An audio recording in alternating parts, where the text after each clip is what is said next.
Hello there, my name is Luke and welcome to episode number 2 of the non-league transfer bonanza.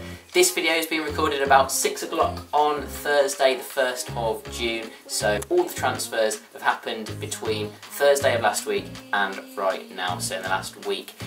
This video might not be uploaded until maybe Friday or Saturday, so transfers that have happened in that period will be in the next video, so don't worry about that. But without any further ado, let's get straight into the news. So last week there were a lot of players moving up to the Football League from non-league. This week the same cannot be said. There has only been one player that has moved from the delights of non-league up into the Football League, and his name is Rolin Menayese. He is a centre-back from Weston-super-Mare and he has moved to Bristol Rovers on a free transfer. He joined Weston-super-Mare back in December after his release from the Youth Academy at Cardiff City, and he's since made himself a key member of the Weston-super-Mare squad, and he has got that great move up to the Football League, so congratulations to him. So now on to the top 5 biggest coups for non-league this week, and in at number 5 is Ross Hannah. He is a striker who has signed for his former club Chester FC in the National League. He scored 23 goals for them in the 2015-16 season before moving to Barrow. He was a fan's favourite in his first spell and he returns on a 2-year deal. Reportedly, this is just rumours, he was actually in Wrexham in Wales ready to sign a contract with them, but Chester came in right at the last minute and poached him off the hands of the Welsh side. And at number 4 is Louis Theophanous, who has signed for Billericay Town in the 7th tier in the Ryman Premier Division. He's a striker that was brilliant last season in the National League South, playing for St Albans and then for Chelmsford, scoring a total of 21 goals, and he was an important part of Chelmsford's team that got to the playoff final. Chelmsford wanted to keep him, but with the wages that Billericay are throwing around, £25,000 a week is their wage bill. You know, Chelmsford, they can't compete with that. In number 3 is another part of the Billericay Revolution, and it is a 29-year-old winger that joins from Dover. His name is Ricky Modeste. He played 34 games last season, scoring 4 goals, and Dover, again, they wanted to keep him in the National League. A team that nearly got in the playoffs wanted to keep him. He was an important part of their team, but he's gone to the Billericay Revolution, and you know, he's picked up that big paycheck, and that's all that matters. Lewis Maynard comes in at number 2, another man that is probably picking up a bigger than average paycheck at Salford. He has left Tranmere, who wanted to keep him again. He played 33 games last season. He's a big 6'3" unit in the centre of the park at central midfield, 28 years old, very experienced. Tranmere did want to keep him. They offered him a new contract, but you know, the wages that Salford are offering as well, it's just insane. And it's now their 9th signing of the transfer window is Lewis Maynard for Salford. It is unbelievable. And in at number 1 is Craig Disley, who signs for Alfreton from Grimsby. Another player that was poached from Wrexham. Wrexham wanted to try and sign this guy, but Alfreton actually outbid Wrexham essentially with the wages.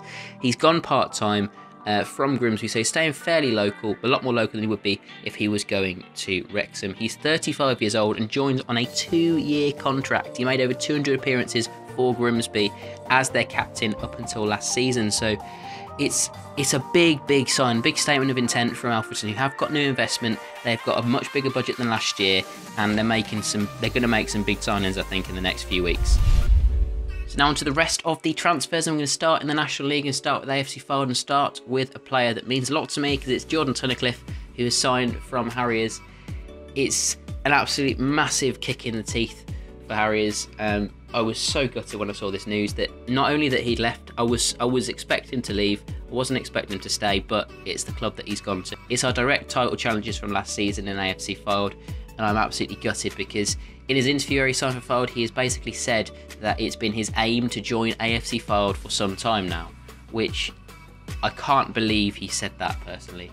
The club that we were fighting against for the title last season, it makes me just question, was he fully committed to Harriers last season? Was he fully committed, given everything for our title challenge? He was playing so well, but I was just thinking, it just doesn't sit well with me that he's saying something like that. Like, coming towards the end of the season, is he definitely trying to get us up? Maybe he'd heard a sniff of some Fylde interest. That might have changed his performances a bit. So, you know, it just doesn't sit well with me. Another signing from the National League North is Lewis Montrose, who's joined on an undisclosed fee from Stockport County, a 28-year-old, very experienced central midfielder who was one of the best players last season at Stockport. In fact, he won the Player of the Year award ahead of Danny Lloyd, who's gone and moved on to Peterborough. So that sort of says how good of a player Lewis Montrose is, a good signing. Aldershot have signed Maidstone United winger Bobby Joe Taylor. Bromley have signed Luke Wanadio from Dartford. He's a left winger. Chester have made a couple of signings. One that I already mentioned, Ross Hanna, alongside Andy Halls, who is a centre-back from Macclesfield. He was their captain last season. Dagenham and Redbridge have made a couple of signings from teams in the bottom half last season. Ben Nunn, the right-back from Boreham Wood, and Daniel Sparks from Torquay United, who plays on the wing. Dover Athletic, they've lost an awful lot of players in the last week or so they need to replace them. They brought in 2 new signings. Mitch Brundle from Gateshead, he's returned down south after 1 year up north with Braintree previously, so he's a central midfielder. And Kane Richards from Chester, he's a player that Chester fans are actually sort of thinking we're going to drop down to the National League North. He just hasn't been very good this season, but he's managed to get himself a contract at Dover. Gateshead have made 2 signings. They've brought in Neil Byrne from Macclesfield, another good player from Macclesfield. This week has basically been the exodus of Macclesfield, essentially. Last week, obviously, Dover, a lot of players left. This week, Macclesfield. Neil Byrne, this one, gone to Gateshead, an important part of their team, so a big blow to them. Richard Pennicott has signed. He is a striker, and he has joined from FC Halifax Town. Talking about FC Halifax Town, they have signed Bohan Dixon from AFC Fold. Maidstone United have signed 2 players. Joe Anderson, a left-back from Bromley, and Joe Piggott, a striker that they had on loan at the end of last season from Cambridge. Maidstone is his hometown, so he's back at his hometown club. Solihull Moors have been very busy this week, signing a lot of players from lower levels. Caelan Thomas has joined from Boston United. He is a right-back. Chris Late, a central midfielder from Stourbridge. Paul Green, the captain at Tamworth last season, has also joined. Luke Benbow, massive signing that. When I saw Benbow earlier in the season, when I saw Stourbridge play against Workington in the playoffs, he was absolutely outstanding.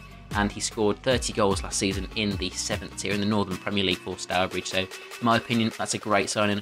I was hoping that Harriers would sign him, but unfortunately, he's gone up to the 5th tier with Solihull Moors. Also, another striker joining Solihull is Samari Barnwell, who's joined from Dagenham and Redbridge. Another part of the mass exodus from Macclesfield is Ollie Norburn, a central midfielder that has signed for Tranmere. He's a replacement for Lois Maynard, so it'll be interesting to see how well he does. Wrexham have made, in my opinion, a really good signing in Sam Wedgbury from Forest Green Rovers. Had Forest Green not been promoted, he probably would have stayed, but because they're obviously moving up to the Football League, he has been released and allowed to join Wrexham. There's a lot of clubs that are after him in the National League, like Tranmere as well, so it's a good signing for Wrexham and a good statement of intent, actually. Considering they've missed out on a couple of players this week, that's a good signing for them. Finally, in the National League, Woking have made 2 signings this week. Ini Effiong from Barrow and Bob Samborling, a right-back from Crawley. Into the National League North, and first of all is AFC Telford. Graham Hutchison has returned after a year at Worcester City. He was with Telford before his year at Worcester, so he has now returned to his former club. As I mentioned earlier, Alfreton have signed Craig Disley from Grimsby, the #1 coup for this week. Blythe Spartans have re-signed Ian Watson, a defender from Spennymoor Town. Brackley have signed a new goalkeeper in Daniel Lewis from Solihull Moors, a player that I know quite a lot about. He played for Harriers before that, made about 150 appearances for us. Very, very good goalkeeper, very experienced. I think he'd be a good signing there for Brackley. Bradford Park Avenue manager has gone for a player that he knows very well, and that is Adam Boyes from former club Guiseley. He is a striker and has done really well under Bauer when they were together at Guiseley. Curzon Ashton have signed Scott Backer from Warrington Town. He is a striker. Leamington, new boys to the National League North, have made their first 2 signings of the season. They are Joe Clark from Tamworth and Colby Bishop from Boston United. Joe Clark was with Harriers 2 years ago. He was probably the most average player I've ever seen in my life. There's just no other way of describing him. North Ferriby have made their first signing of the season, and that is Lee Hutchinson from Cleethorpes Town. He is a striker and joins from the 9th tier side. Nuneaton have signed Callum Ball from Barwell. He is a striker. Now on to Salford, who have made 4 signings to add to the 5 that they made last week. And first of all, Max Crocombe, a goalkeeper from New Zealand, signs from Carlisle. Lois Maynard, as I have already mentioned, joins from Tranmere Rovers. Mark Skelton, he is a 20-year-old central midfielder who's been very, very impressive for Alfreton last season in the National League North. He is going to join on a fee of around about £20,000 or £30,000 apparently, because they are due compensation. And finally, Josh Askew joins from Blackburn. He is a left back. Southport have made their first 2 signings of the season as well. Curtis Jones joins from Nantwich, a very impressive right back, and Cayman Anderson, who had loan spells with Halesoe in Town and Oxford City, where he impressed at both clubs last season.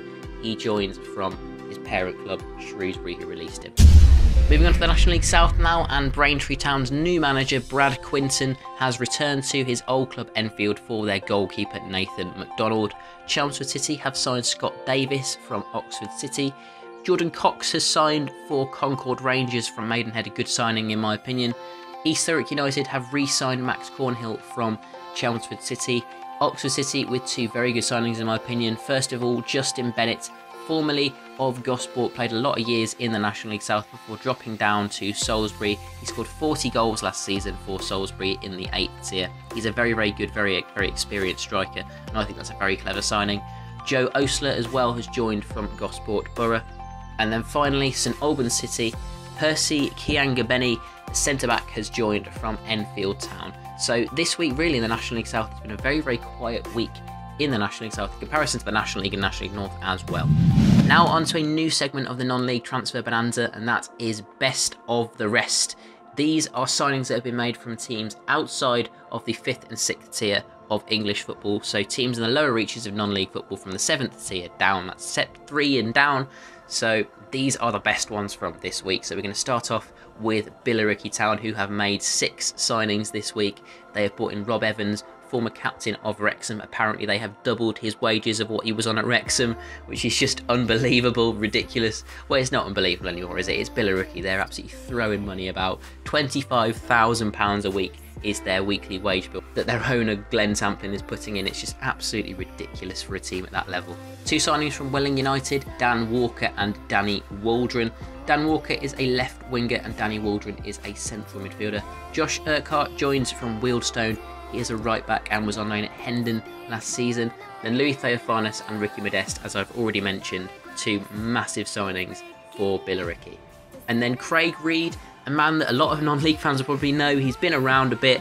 He was with Harriers a few years ago. He was absolutely awful. We signed him on a 2-year contract, and probably one of the worst signings I've ever seen Harriers make. He was probably one of the worst players I've seen play for Harriers, and he actually moved up to the Football League last season with Newport County, and I have absolutely no clue how.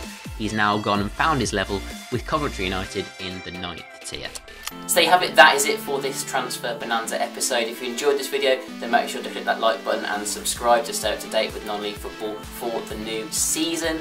Also, what players did I miss? Did I miss any out? Let me know in the comments section down below, that's always appreciated. And thanks for the feedback on the last episode. Support has been really good recently, especially as I've sort of had to decrease the number of uploads that I'm doing because of A-levels and how hectic it is. And I can't wait until the end of June when it'll all be finished and be back to normal, making loads and loads of videos. I cannot wait for that. So yeah, thanks for watching.